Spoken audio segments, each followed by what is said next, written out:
Hello, welcome back to English 101. Glad you're here to watch one of my videos. This is an important one. It's about your annotated bibliography assignment. Now, you know from previous assignments that I like to have you write things that are part of real writing genres, right? Documents that you can expect other college level instructors to require you to write, or documents that might be applicable out in the community, like the op-ed you just finished for me. Thanks for finishing your op-ed, by the way. I'm looking forward to reading those. That's always a fun assignment. Okay, but let's talk about the annotated bibliography. Most students that I work with have not done one before, and it is very different than any paper you have ever written. That said, it's certainly not something that I made up. It's a very popular academic genre, and indeed, I know a number of instructors at GCC that require annotated bibliographies, either in English 102, or there's a lot of other disciplines that use them as well, believe it or not. So it's a useful thing for you to understand how to do, right? You know how much I enjoy trying to teach you new things that you don't know how to do. The only problem is if you try to write the annotated bibliography as a 5-paragraph essay, it will fail because, as you will see when you look at the directions, it's very different than that. Now, look, I know you can read the directions yourself, but let's use that as a way to kind of introduce this to you because I do have some things I want to say about it. So when you look at the directions, you can see there are two different topics to choose from. All right, and so what's going to happen is you want to choose carefully because whichever topic you choose, you will write two papers about. The first will be the annotated bibliography, which is an assignment that's designed to help me make sure you're choosing credible sources and that you understand them well. Once you've completed the annotated bibliography, the very last paper of the term is a position paper. In that paper, you use the same sources from the annotated bibliography to actually make an argument about your topic that's designed to persuade an academic reader.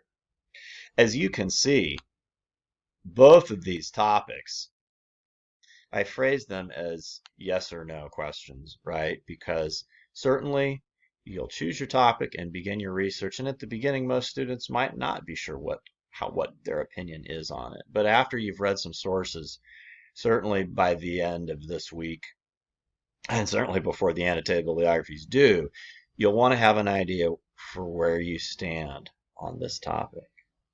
Now, interestingly enough, you should not have any opinionated writing in that annotated bibliography. It's all information about the sources. But these are sources you're going to use to persuade your reader in the next paper after this one, the position paper. Okay, so there's a page devoted to helping you choose the topic to give you some resources to learn more about these. As you can see, you will need 5 different sources about whichever topic you choose.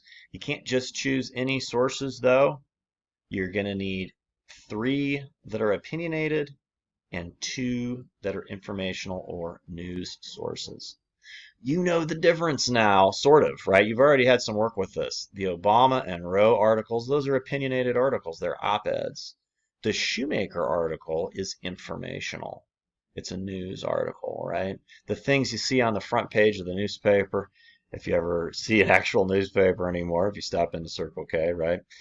The front page articles are typically informational. They don't have an opinion like op-eds do. All right, so anyhow, this kind of talks about the types of sources that you need to get. And there's an activity in the modules this week that's designed to help increase your confidence to be sure that you know the difference between an opinionated and an informational source. You are welcome to use Google or the library to find sources. However, you must be sure the sources are crap tested. You must be sure they are credible enough to use for an academic reader. And we're going to talk about how to do that. There's a whole section on crap testing in our contents for this week. Don't worry, this isn't as intimidating as it looks. Most of the work here is making the time to find and read the sources so that you understand them well enough to create the annotations. The annotations are pretty straightforward, right? You already know how to do citations for me. The annotation is just different kinds of information about the source. I'll let you look at this on your own, and there's again an activity designed to help you understand how annotations work and what they look like, right? But really quickly, let's just look at the sample papers, right? So that you can see what a finished annotated bibliography looks like. As you can see, I've got an A paper for each topic here. They are not perfect papers, right? And you don't want to go out and use all the same sources, right? But they will show you kind of what you're supposed to do here. All right, so it's got the working thesis there at the top. That's the argument that the student plans to make in the last paper, in the position paper. And then look, there's a citation for a source, and here is the annotation. There are no paragraphs here. There is no introduction. There is no conclusion. There are going to be a total of 5 sources. Each source has a citation, which is this, of course, and an annotation, right? So we see we've got the note on authority, why we trust these authors, the summary,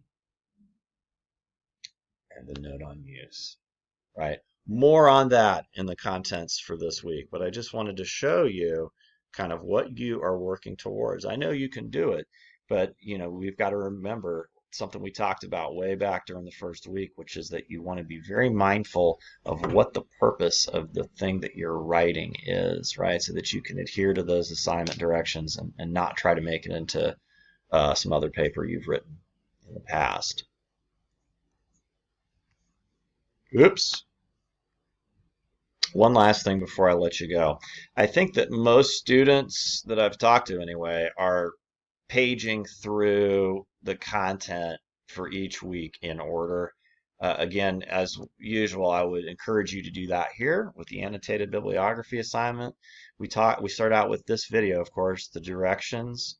There's a reading about how to create a summary, right? Because that's the summary of the source is one of the things you need in the annotation. And then I give you a sample annotation to look at to help you understand it better. And then boom, on Wednesday, you are going to send your first annotation to me for advanced feedback. I'll even give you the article so that you don't have to find one, right? So that way we can be sure that you're on the right track. After that, you'll need to find the other 4 articles on your own. And we have to be sure that those articles you are choosing are credible enough for an academic reader, because not everything on the internet is, right? So here's all the materials that are designed to help you do that. We're also going to help be sure you know how to determine whether they're informational or opinionated, because you need at least 3 opinionated ones. And then there's some videos here about how to use the library effectively. The library is great. They will give you the MLA citations for the sources as long as you can find the button to push. I got a video that shows you how to do that. And you can be confident of their authority, right? Again, you don't know what letter I'm referencing there because you haven't talked about crap testing yet, right? But once you have reviewed all that, you'll be very confident what it means to write about the authority of a source and how to crap test a source. That's all I've got for now. Good luck with this week's contents, and definitely stop by office hours or message me if you have any questions. Take care now.